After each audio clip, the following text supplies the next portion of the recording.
Και πριν συνεχίσω, θυμηθείτε να κάνετε εγγραφή στο κανάλι και να ενεργοποιήσετε το καμπανάκι για να ενημερώνεστε άμεσα για τα καινούργια βίντεο. Κάντε και ένα like και μοιραστείτε και το βίντεο. Όλα αυτά θα μου δώσουν χαρά και κουράγιο για να συνεχίσω και σας ευχαριστώ.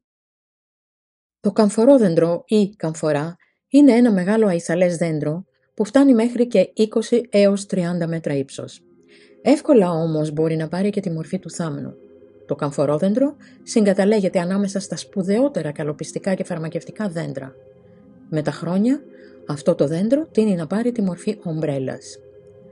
Είναι ένα δέντρο που αξίζει να έχει κανείς στον κήπο του ή ακόμη και σαν θάμνο σε μια μεγάλη ζαρντινιέρα.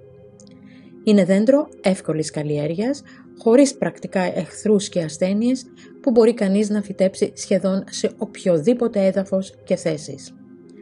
Αντέχει το επιβαρημένο περιβάλλον των πόλεων, ευδοκιμεί σε παραθαλάσσιες περιοχές, ακόμη και σε περιοχές που το νερό είναι λιγοστό. Αντέχει στην ξηρασία, κάτι που το κάνει κατάλληλο για κάθε μεσογειακού χαρακτήρα κήπο.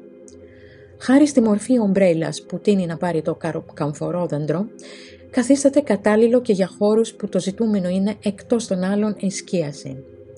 Το καμφορόδεντρο, αν το δει κανείς, θα διαπιστώσει πως έχει ομοιότητες με τη δάφνη, τόσο στο φύλλωμα όσο και στα άνθη και στους καρπούς. Άλλωστε, ανήκουν και τα δύο στην ίδια οικογένεια των δαφνοειδών.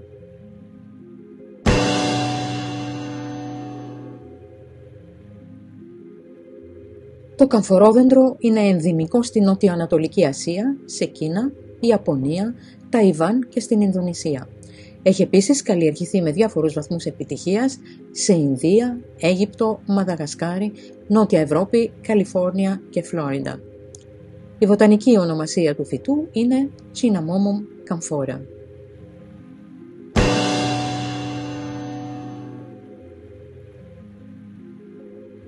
Η καμφορά αποτελεί το κύριο συστατικό της ρετίνης του καμφορόδεντρου. Θεωρείται πάντοτε ως μία φαρμακευτική ουσία και είχε χρησιμοποιηθεί ως απολυμαντικό μέσο με καπνισμούς κατά τη διάρκεια μεγάλων επιδημιών κατά τον Μεσαίωνα. Ωστόσο, οι διάφορες θεραπευτικές της ιδιότητες μάλλον έχουν υπερτονιστεί, ενώ η τοξικότητα της ίδιας είναι δεδομένη. Η καμφορά απορροφείται από το δέρμα δημιουργώντας ένα αίσθημα ψύχους ανάλογο με εκείνο που δημιουργεί η μενθόλη. Επιπλέον, δρά ως φλογιστικό, δηλαδή προκαλεί τοπική υπεραιμία, όπως επίσης και ως ήπιο τοπικό αναισθητικό. Παλαιότερα, ενέσεις μικρών ποσοτήτων, λιγότερα από 50 mg καμφοράς, διαλυμένη σε λάδι, χορηγούνταν ενδομυϊκώς ως τονωτικό του αναπνευστικού και κυκλοφορικού συστήματος. Σήμερα, η πρακτική αυτή θεωρείται πλέον επικίνδυνη για τους ανθρώπους και οι ενέσεις καμφοράς χρησιμοποιούνται αποκλειστικά ως τονωτικά στα άλογα υποδρομιών. Η καμφορά αποτελεί ένα από τα κύρια συστατικά διάφορων αντιβυχικών σκευασμάτων σε μορφή κρέμας, αλυφής και εισπνευστήρα, όπως επίσης και διάφορων δερματολογικών αλυφών και λοσιών με αντικνισμώδη δράση. Δρά ως ήπιο αποσυμφορητικό και αποχρεμπτικό μέσο των αναπνευστικών οδών. Χαρακτηρίζεται επίσης από μια αναλγητική δράση, ταχύτερη από εκείνη της καψαϊκίνης, αλλά λιγότερο αποτελεσματική αφού απαιτείται μεγαλύτερη ποσότητα. Τυπικά, στα παρασκευάσματα αυτά η καμφορά συνδυάζεται με μυνθόλη και με διάφορα αιθέρια έλαια όπως ευκαλυπτέλαιο, έλαιο πευκοβελώνων και δρέλαιο και άλλα. Σε τεύχος του περιοδικού Biomedicine που δημοσιεύτηκε το 2021, γίνεται λόγος πως η καμφορά χρησιμοποιείται για τη θεραπεία ιατρικών παθήσεων στους ανθρώπους και ως φυσικό δηλητήριο που σκοτώνει τα έντομα. Η αντιϊκή ιδιότητα της καμφοράς έχει αξιοποιηθεί για τον έλεγχο της νόσου του κοροναϊού COVID-19. Η καμφορά είναι πολύ τοξική και οι υψηλότερες συγκεντρώσεις από του στόματος κατανάλωσης προκαλούν θάνατο και χρησιμοποιείται για εξωτερικές τοπικές εφαρμογές. Σε άλλη δημοσίευση γίνεται αναφορά σχετικά με μελέτες που έχουν δείξει ότι ορισμένα από τα συστατικά της καμφοράς έχουν κατασταλτική και αντιμεταλλαξιογόνο δράση σε αρκετό αριθμό ανθρώπινων καρκινικών κυττάρων χωρίς να βλάπτουν τα υγιή κύτταρα.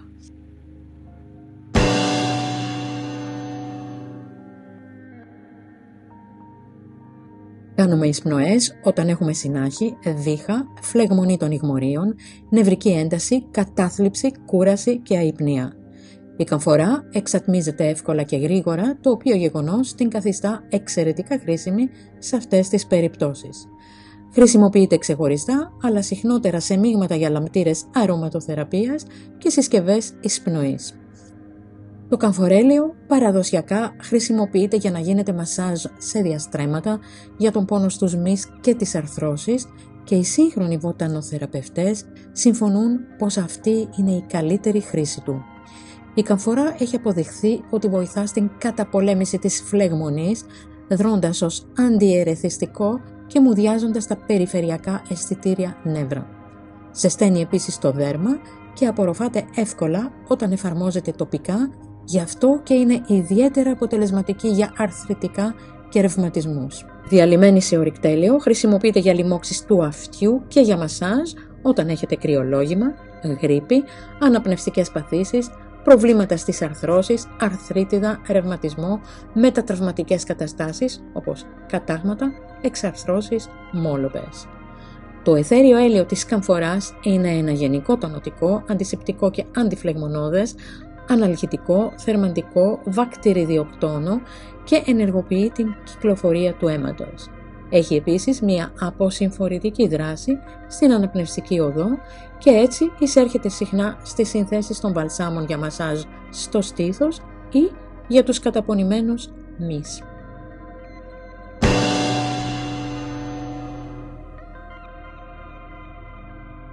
Επειδή η καμφορά απορροφείται έντονα από το δέρμα, απαιτείται ιδιαίτερη προσοχή, ειδικά κατά τη χρήση των καμφορούχων σκευασμάτων σε μικρά παιδιά. Στις οδηγίες χρήσης τους αναφέρεται πως δεν πρέπει να χρησιμοποιούνται σε παιδιά μικρότερα των 2 ετών για τις αλυφές και 6 ετών για τους εισπνευστήρες. Η υπερδοσολογία καμφοράς έχει διαπιστωθεί ότι μπορεί να προκαλέσει μυϊκούς σπασμούς και σε ορισμένες περιπτώσεις επιληπτικές κρίσεις. Η προσλαμβανόμενη με οποιοδήποτε τρόπο καμφορά κατανέμεται ταχαίως σε ολόκληρο το σώμα και διαπερνά τον πλακούντα. Για τον λόγο αυτό πρέπει να αποφεύγεται η χρήση καμφορούχων παρασκευασμάτων κατά την εγκυμοσύνη, όπως επίσης και κατά τη γαλουχία.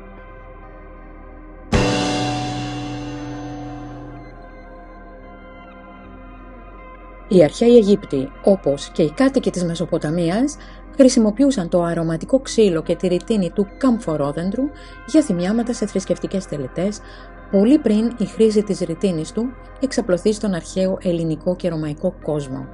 Οι Αιγύπτιοι χρησιμοποιούσαν την πλούσια σε καμφορά ρητίνη του δέντρου μαζί με άλλες ρητίνες και αιθέρια έλαια για την ταρήχευση των νεκρών. Από τις περιοχές των Ανατολικών Ινδιών, Νοτιοανατολική Ασία και μέσω των εμπορικών οδών που ήλεγχαν οι Άραβες, έφτασε ξανά η καμφορά στη Μεσαιωνική Ευρώπη μαζί με άλλες αρωματικές ρητίνες και σπάνια και πολύτιμα μπαχαρικά. Στις μουσουλμανικές χώρες χρησιμοποιούσαν την καμφορά ως μυρωδικό σε διάφορα εδέσματα. Μέχρι τον 18ο αιώνα αποδίδονταν μαγικές και θεραπευτικές ιδιότητες στα διάφορα θυμιάματα και σε αυτά περιλαμβανόταν πάντοτε και η καμφορά.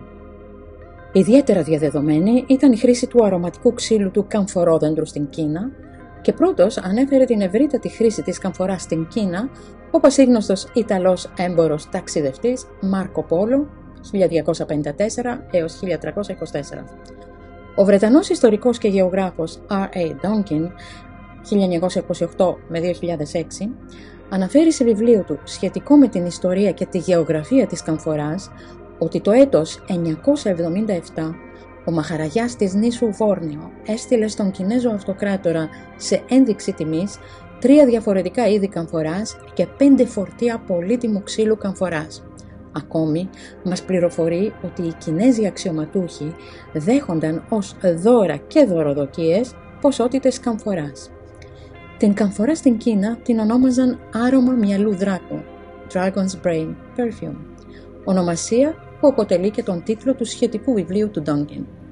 Στο βιβλίο αυτό αναφέρει ότι ένας Ισπανός Ιεραπόστολος γύρω στο 1650 στην Κίνα είχε πληροφορηθεί ότι στην ίσο Βόρνεο η καμφορά κυριολεκτικά ανάβλιζε από τον κορμό και τα κλαδιά κάποιων δέντρων σε άφθονες ποσότητες και οι ηθαγενείς τη συνέλεγαν σε υφάσματα που είχαν απλωμένα κάτω από το δέντρο αυτό, στα οποία έπεφτε σαν ημίρευστη ρητίνη όπου και στερεοποιούνταν. Ο Ντόνκινγκ αναφέρει ότι ο παπικός λεγάτος στην αυλή του Μογγόλου κατακτητή Τζένγκις Χάν 1162 έως 1227 επέστρεψε στην Ευρώπη με δώρα, μεταξύ των οποίων περιλαμβανόταν και καμφορά. Η καμφορά χρησιμοποιήθηκε ευρύτατα για καπνισμούς κατά τη διάρκεια της μεγάλης επιδημίας βουβονικής πανόλης, η οποία έμεινε γνωστή στην ιστορία ως ο Μαύρος Θάνατος. Η επιδημία αυτή έπληξε ολόκληρη την Ευρώπη κατά το διάστημα 1347 έως 1351 και σύμφωνα με διάφορες εκτιμήσεις εξόντωσε το 30 έως 50% του πληθυσμού της.